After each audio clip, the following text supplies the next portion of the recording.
नमस्कार दोस्तों, स्वागत है आपका हमारे ज्ञान से भरे YouTube चैनल पर, जहां विज्ञान को बनाया जाता है आसान और मजेदार। आज हम बात करेंगे मूल भौतिक राशियां और व्युत्पन्न राशियों के बारे में। तो चलिए बिना देर किए शुरू करते हैं। भौतिकी में बहुत सारी चीजें मापी जाती हैं, जैसे लंबाई, समय, द्रव्यमान, गति, क्षेत्रफल, बल और न जाने क्या क्या। लेकिन ध्यान दीजिए, हर चीज को अलग अलग मापने की जरूरत नहीं होती, क्योंकि कुछ राशियां ऐसी होती हैं जो एक दूसरे पर निर्भर होती हैं। उदाहरण के लिए, अगर हमने लंबाई को एक इकाई मान लिया तो उससे हम क्षेत्रफल भी निकाल सकते हैं। कैसे? सोचिए, आपने एक वर्ग बनाया जिसकी लंबाई और चौड़ाई दोनों 1 मीटर है, तो उसका क्षेत्रफल क्या हुआ? 1 मीटर गुणा 1 मीटर बराबर 1 वर्ग मीटर, यानी क्षेत्रफल बराबर लंबाई गुणा लंबाई। तो क्षेत्रफल को व्युत्पन्न राशि कहा जाएगा। अब मान लीजिए आपके पास लंबाई और समय दोनों की इकाइयां हैं, तो आप आसानी से गति की इकाई बना सकते हैं।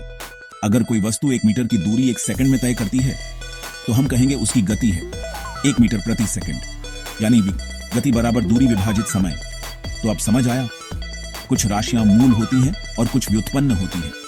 अब सवाल आता है, मूल भौतिक राशियां कुल कितनी होती हैं? तो ध्यान दीजिए, सिर्फ 7 फंडामेंटल क्वांटिटीज मानी जाती है, बाकी सारी व्युत्पन्न होती हैं। इन 7 फंडामेंटल क्वांटिटीज में शामिल है लंबाई, द्रव्यमान, समय, विद्युत धारा, तापमान, पदार्थ की मात्रा और प्रकाश तीव्रता।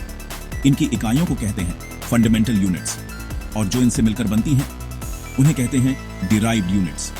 दोस्तों, मान लीजिए आप कोई रेसिपी बना रहे हैं, तो दूध, चीनी, आटा, ये हुए आपके मूल इंग्रेडिएंट्स। लेकिन इससे जो हलवा बना वो बन गया आपका डिराइव्ड प्रोडक्ट। बस इसी तरह फिजिक्स में भी कुछ मूल चीजें होती हैं, बाकी सब उनसे ही निकली हुई होती हैं। तो चलिए जल्दी से रिकैप करते हैं। मूल भौतिक राशियां बराबर स्वतंत्र राशियां, व्युत्पन्न राशियां बराबर उन्हीं से निकली हुई राशियां, फंडामेंटल यूनिट्स बराबर उनकी मापन इकाई, डिराइव्ड यूनिट्स बराबर व्युत्पन्न इकाइयां। अब तो क्लियर है ना? अगर वीडियो पसंद आया हो तो लाइक जरूर करना, कमेंट में बताना कि कौन सी व्युत्पन्न राशि आपको सबसे मजेदार लगी, और हाँ, चैनल को सब्सक्राइब करना बिल्कुल ना भूलें। मिलते हैं अगले वीडियो में, तब तक के लिए जय विज्ञान।